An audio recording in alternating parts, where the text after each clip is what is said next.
Yang pertama, saya tidak setuju jika KPK harus memperoleh izin dari pihak eksternal untuk melakukan penyadapan.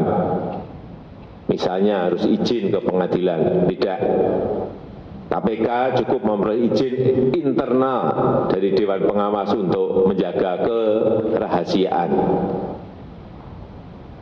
Yang kedua, saya juga tidak setuju penyelidik dan penyidik KPK hanya berasal dari kepolisian dan kejaksaan saja. Penyelidik dan penyidik KPK bisa juga berasal dari unsur ASN, aparatur sipil negara, yang diangkat dari pegawai KPK maupun instansi pemerintah lainnya. Tentu saja harus melalui prosedur rekrutmen yang benar. Yang ketiga, saya juga tidak setuju bahwa KPK wajib berkoordinasi dengan Kejaksaan Agung dalam penuntutan. Karena sistem penuntutan yang berjalan saat ini sudah baik, sehingga tidak perlu diubah lagi.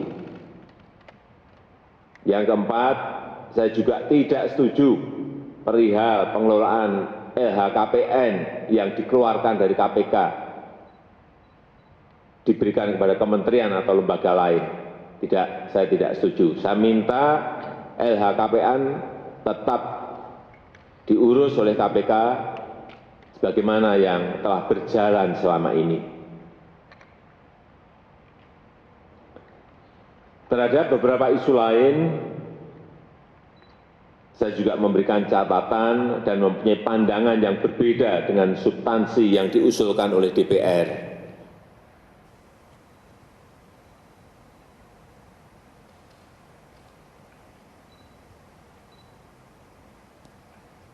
Perihal keberadaan Dewan Pengawas, ini memang perlu.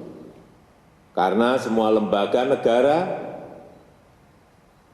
Presiden, MA, DPR, bekerja dalam prinsip check and balances, saling mengawasi.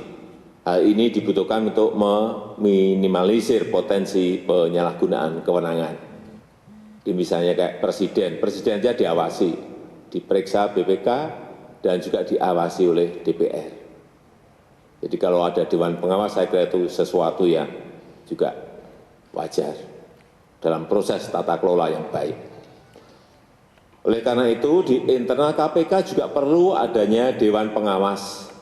Tapi anggota Dewan Pengawas ini diambil dari tokoh masyarakat, dari akademisi, ataupun pegiat anti korupsi.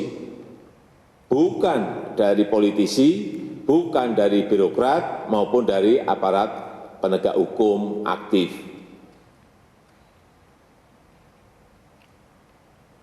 Kemudian pengangkatan anggota Dewan Pengawas ini dilakukan oleh Presiden dan dijaring melalui panitia seleksi. Saya ingin memastikan tersedia waktu transisi yang memadai untuk menjamin KPK tetap dapat menjalankan kewenangannya sebelum terbentuknya Dewan Pengawas. Yang kedua, terhadap keberadaan SP3. Hal ini juga diperlukan, sebab penegakan hukum juga harus tetap menjamin prinsip-prinsip perlindungan HAM, hak asasi manusia, dan juga untuk memberikan kepastian hukum.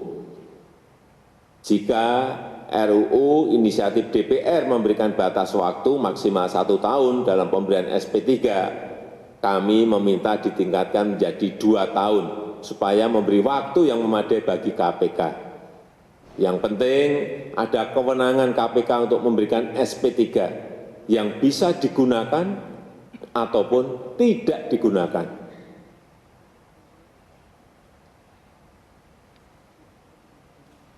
Dan yang ketiga terkait pegawai KPK. Pegawai KPK adalah aparatur sipil negara, yaitu PNS atau P3K. Hal ini juga terjadi di lembaga-lembaga lainnya yang mandiri, seperti MA, MK, dan juga lembaga-lembaga independen lainnya seperti KPU, Bawaslu. Tapi saya menekankan agar implementasinya perlu masa transisi yang memadai dan dijalankan dengan penuh kehati-hatian. Penyelidik dan penyidik KPK yang ada saat ini masih tetap menjabat dan tentunya mengikuti proses transisi menjadi ASN. Saya berharap semua pihak bisa membicarakan isu-isu ini dengan jernih, dengan objektif, tanpa prasangka-prasangka yang berlebihan. Saya tidak ada kompromi dalam pemberantasan korupsi karena korupsi memang musuh kita bersama.